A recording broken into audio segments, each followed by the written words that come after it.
This is the Undefeated Sports Network.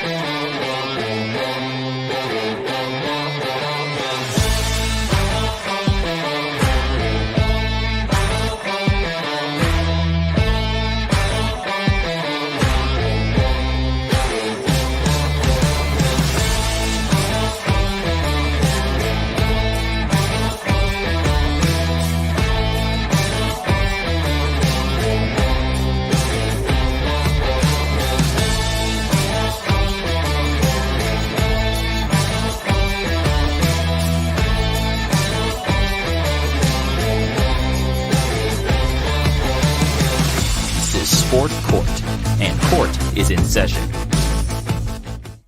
All right, what's up, everybody? Thanks for joining me. As you can see right off the bat, we're going to get right into Bears talk. This is an all-new episode of Sport Court. I'm Ace, as everybody knows, and I got a good friend of mine, John. How are you doing tonight? Doing great, Ace. Thank you for having me. Great to finally get this done and talk some Bears. A lot of stuff going on with training camp, so looking forward to catching up and breaking things down before the season begins. Absolutely, man. Yeah, I know we've been trying to kind of get something going for a while, like a year, I think. But let's dive right into it, man. I told you before the show that I wanted to kind of jump into a guy I don't normally like to talk about on this show, Mitch Trubisky. He had some comments the other day. I'm going to read them off, and then I'd kind of like your feedback on them. What he said was, even if you got a completion, I felt like sometimes it wasn't necessarily what the coach wanted. They put you in a little box a bit more than you wanted to be, and I think that restricted you as a player. The difference between my experience in Chicago and what I saw in Buffalo is they allowed Josh to go out there and play his game. In Chicago, they wanted me to play the coach's game. Call it whatever you will. That's just how it felt to me. So there was always kind of the question, who was the bigger problem, Trubisky or Nagy? I'd like to know kind of what you think of those comments. I think it's a wholeheartedly Matt Nagy issue. I just made a video about this today. It's also going to air on the radio, air on television this week, where I address these comments. And look, at the end of the day, I don't think Mitch Trubisky is as bad as people want to say he is. So we have to remember, 29-21 record, winning quarterback, best rated passer in Bears history for what it's worth. I don't think he's that bad. I think he was, unfortunately, the victim of a coach who was a saboteur. I mean, that was already proven in the Athletic report where Matt Nagy refused to meet with him after the 2020 season. Now we're hearing this from Mitch Trubisky, and to me it makes perfect sense.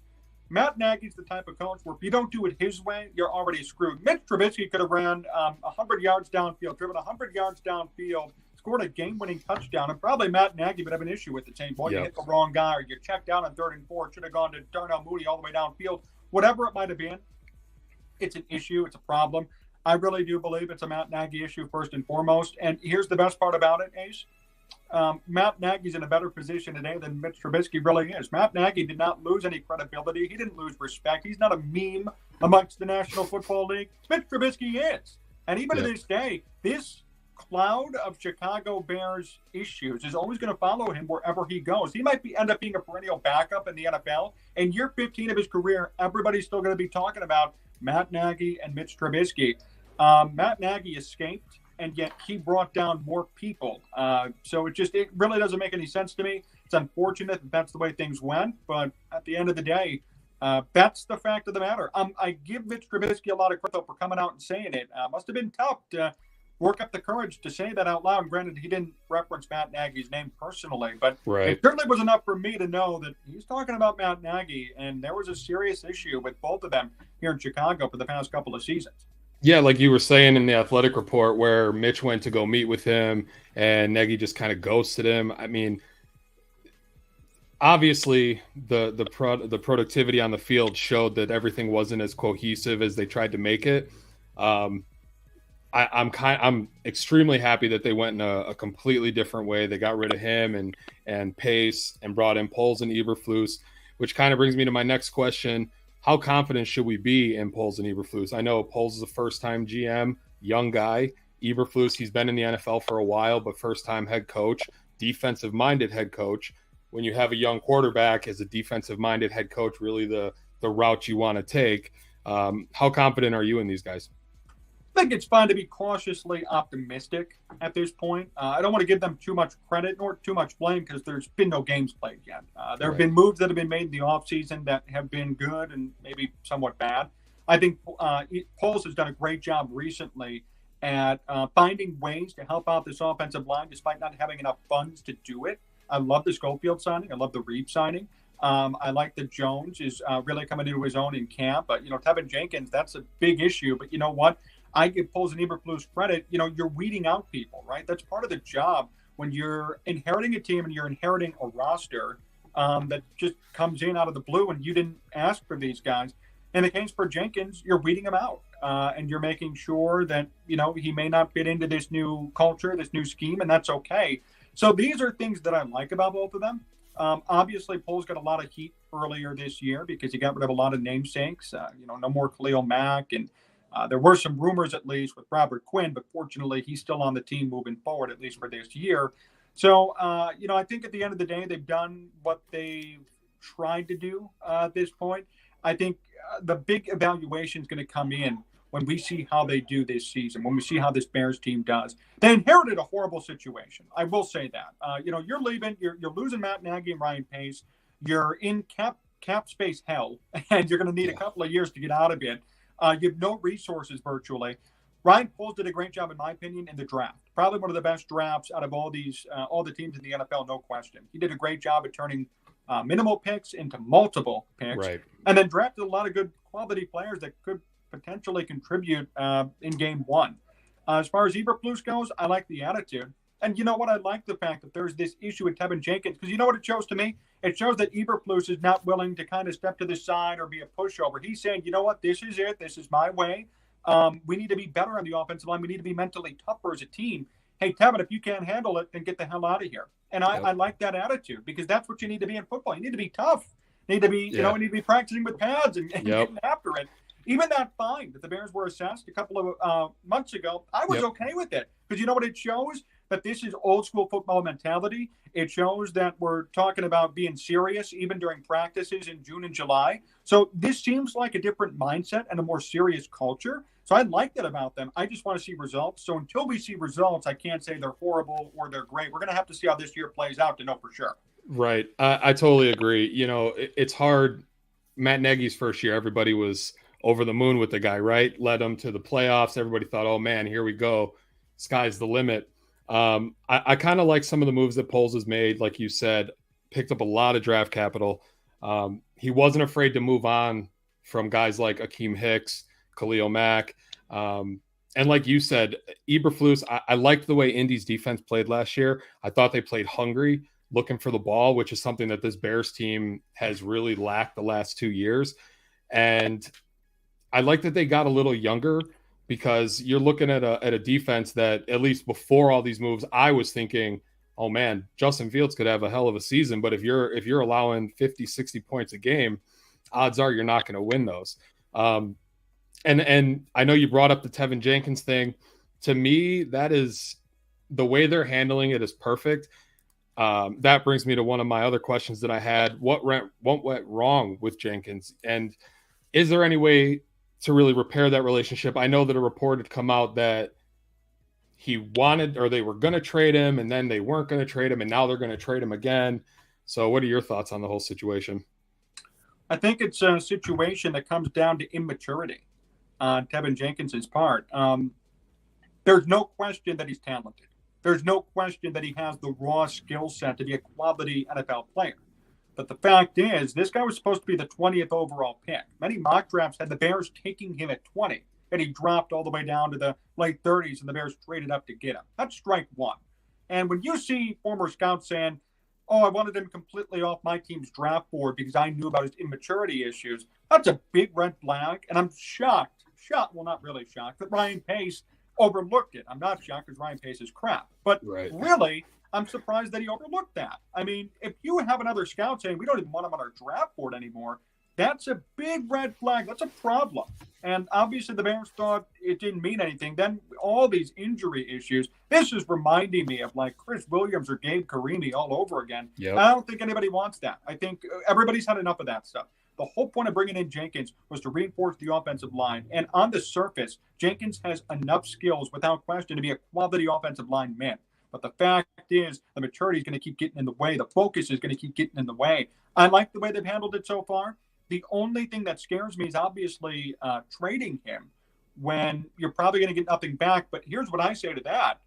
That's more of a reflection on Jenkins than anything. If the Bears are that hungry to trade you to where they're only going to get a 7th-round pick back, that goes to show you there's something seriously wrong with him. If the Bears are willing to give him up, barely playing, 2nd-round pick, they traded up to get him, and yet they're willing to just get rid of him no matter what, take him from us, hurry up before the season begins. Yeah. That's what the attitude seems to be. So that's a very serious reflection, in my opinion, on Tevin Jenkins, that there's something wrong there. And I'm surprised. Right. I'd be surprised if any team wants him. Don't get that's the Bears' attitude towards him right now. Right. And, you know, he had these kind of issues back in college, too, where I don't know if it was lazy or he just didn't believe in himself. But you're 100% right. If the Bears, with the offensive line that they have, are really just okay with giving him away for a 6th-round pick, it would definitely reflect on the previous regime and how they had evaluated talent and the real mess that they did leave this team in for the next regime. I think, you know, it seems like a lot of old Bears players are going down to Atlanta right now. So that could definitely be a possibility for Pace to get his guy back. Another Bear that's been in the news, Roquan Smith, right? Contract issues, not practicing with the team. Do you think the Bears and him get to an agreement on an extension before the season, or is this something that's going to carry on past this year? I have a feeling it'll carry on, and this is through no fault of Ryan Poles. And I know this might be an unpopular opinion, but I don't think this is Ryan Poles' fault. I don't think this is really the Bears' fault. I think this is Roquan Smith's fault. I think Roquan's asking for a bit too much money. So Darius Leonard is the top paid linebacker at his position. Leonard's making around $19.7 million per year. Roquan wants more, at least 20, 24, somewhere in those ranges. That's what we've seen being reported. He doesn't have an agent. He's being told what to do, I guess, by a family member. And what makes it even worse is this is a pattern. I wouldn't say anything if this was the first time, but it wouldn't matter. Look what happened. Rookie year, he's holding out with Ryan Pace. I was holding out again with Ryan Poles. I saw some people blaming Ryan Poles for this. This is not Ryan Poles' fault at all. He had nothing to do with this. Roquan Smith, if you want to be paid number one money, then be the number one at your position. That's the way I see it. Right. Leonard every year is an all-pro, not Roquan. Roquan's second team, or sometimes no team, right? I'm not saying Roquan Smith is bad. He's been snubbed. I've made countless videos talking about he's been snubbed at the Pro Bowl, snubbed at the All-Pro. He's been a very quality linebacker. But at the end of the day, if you want to make number one money, then you have to play like a number one. Right now, he's probably third, maybe second, third, fourth at his position, which is great. That doesn't mean you get number one money. And that's the thing that I think a lot of people aren't realizing or aren't thinking about. But it plays into this whole contract negotiation. And then again, this is a pattern. The fact that he's holding out for the second time under a brand new GM reflects poorly on him, not Ryan Poles. Yeah, and then I believe, a couple of years ago, he was like MIA for a few weeks where he was going through personal things, he said. You're right, it is kind of a indictment on him. Do you want to lose a caliber player of like Roquan Smith? You never want to lose somebody like that, right? But for what he contributes on the field, he's not getting 10, 12 sacks a season. You know what I mean? He's getting a lot of tackles. You know, he's good in coverage, but to pay that kind of money for a guy that's not getting to the quarterback, to me, is not a smart decision, especially for a new regime like this.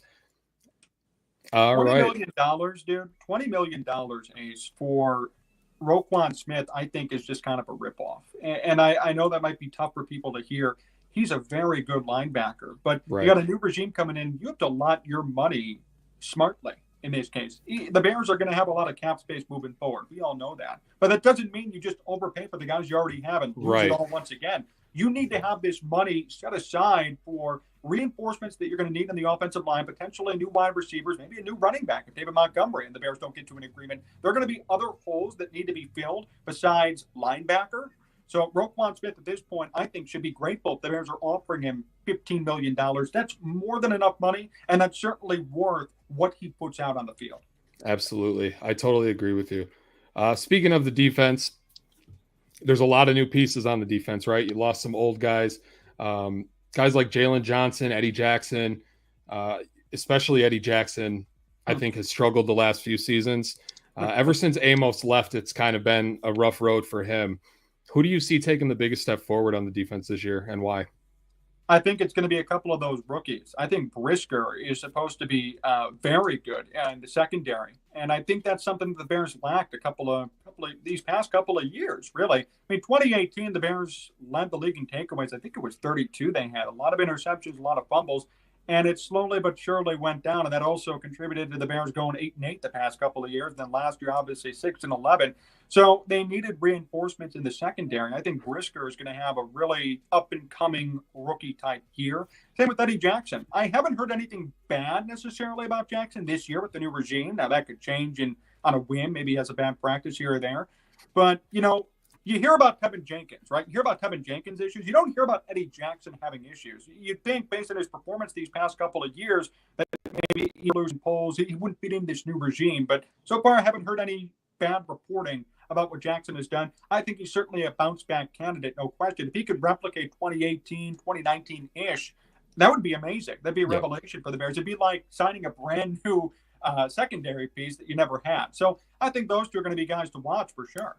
Yeah, I agree with Eddie Jackson. I think if he can be some kind of, semblance of what he was in 18 and 19, I think that only benefits this defense going forward to have a guy like that he can kind of lock down the back end of this defense. Now, defense is kind of the Bears thing, right? Every year, defense. Now we're hoping to switch to an offensive type of mindset, right? Obviously, Justin Fields is going to be the guy that everybody wants to see take that massive step forward, because without him, it's just not going to work. Other than him, who do you think could potentially take a big step forward, and why? Good question. Right now, based on reports in training camp, St. Brown's actually doing very well. Apparently, he might not only make the opening day roster, but even maybe get that number 2 or number 3 wide receiver spot as we speak. He's doing a really good job in training camp. Fields and him are connecting really well. And this is somebody who I didn't expect to do anything. I mean, his 98 career receiving yards is a career high. He got that last year in Green Bay, 6 catches, 98 yards. The Bears got him on a discount, obviously. Yep. I think he could really make an impact. And, at the end of the day, what does that mean, right? A guy coming in with 98 receiving yards. I think if St. Brown put up 300 or 400 yards, I think that'd be a big step for his career. So if that's what we're going to talk about, big step, I'd say probably that. St. Brown is certainly capable. I'd love to see what Jones does, Velus Jones. But, in that case, too, I don't know how the Bears are going to use him yet.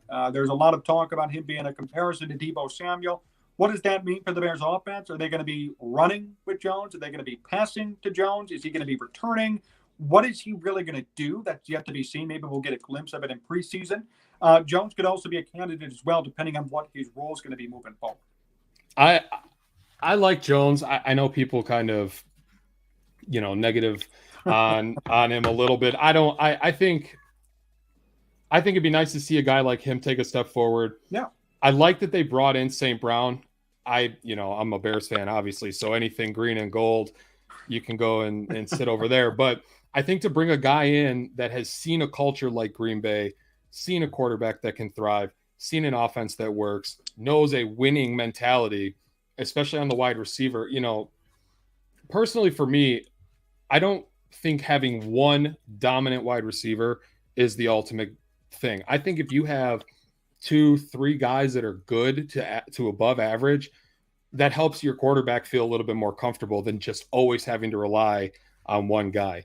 So I would like to see, Mooney, obviously, he's my hope. I would love to see him take that next step. A lot of people doubt that he can be that number 1 wide receiver. I think with a full offseason with Justin Fields, I think we're going to see that chemistry grow a little bit more. The major guy that I really want to see take a step forward would be Cole Kmet, right? He's shown flashes every once in a while, but nothing consistent that would lead you to be like, okay, that's our tight end going forward. If he's not the guy that we hoped he was going to be when they drafted him. The Bears have a few more issues than I'd like to admit, Now, Justin Fields, right? Everybody talks about, is he the guy with a new head coach, new front office? Is it even going to be really fair to judge him as, is he going to be the guy or not with this whole new offense? Yeah.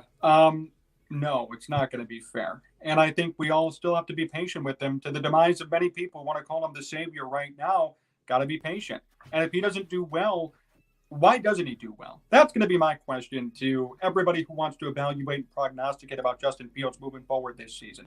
Why didn't he do well if he failed? Was it him? Was it errant throws? Or was it bad wide receiving and everybody dropping the football?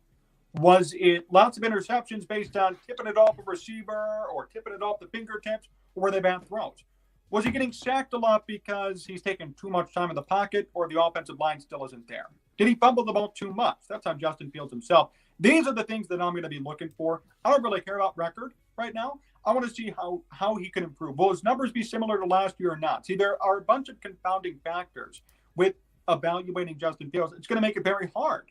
And I think some people, unfortunately, are going to succumb to a wrong opinion because they're just going to look at numbers straight up and say, oh, he had 20 picks and 15 touchdowns and all those 20 picks were on him and he had 2 fumbles and it's all going to be on his fault.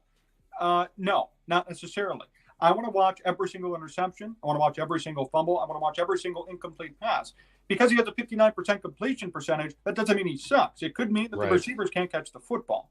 So I think we have to be very careful in how we evaluate Fields this year. Obviously, we need to make sure that that the team could rally around him, that he can be a leader. And those are things we're going to see throughout the year. Those are intangibles. You can't really quantify it. But more than anything, we want to make sure that we judge him not just on numbers only. That's going to be the challenge, I think, for this new regime and for all of us watching. We can't judge him just on numbers. We have to take into consideration the fact that his team is rebuilding. He has no weapons or very few weapons right now. And he himself, by the way, is learning a brand new offense, which we forget about. Look at Baker Mayfield. 4 offenses, 4 years. They kicked him out of Cleveland. Now he's going to be on the Panthers. I would hope that doesn't happen to Justin Fields, but they're on the pattern right now. Yeah. Brand new offense, year 2. This is going to take some time for him to figure out. Yeah, and you kind of seen a little bit of the frustration with him. What was it, yesterday, I think, after practice, where somebody had asked him, why the offense is struggling. And he basically said, like, you guys aren't the ones that are out there. You don't know what it, and he's kind of put his foot in his mouth a few times. Last year, he did it with the speed of the game thing and then got destroyed against Cleveland. Yep. I think going for him, I would like to see him be calm. Sometimes last year, I felt like he rushed a little bit to make a decision. That could definitely be because of the coaching. Obviously, Nagy has proven that he didn't really give his players the autonomy to do what they should do.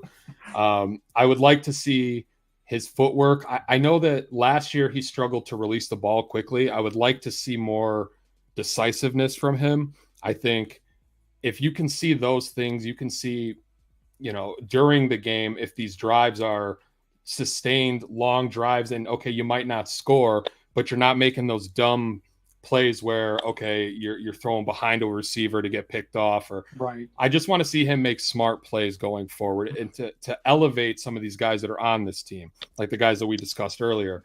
I think if we can see him elevate some of these other guys, that's how you'll know if he's going to be the guy or not.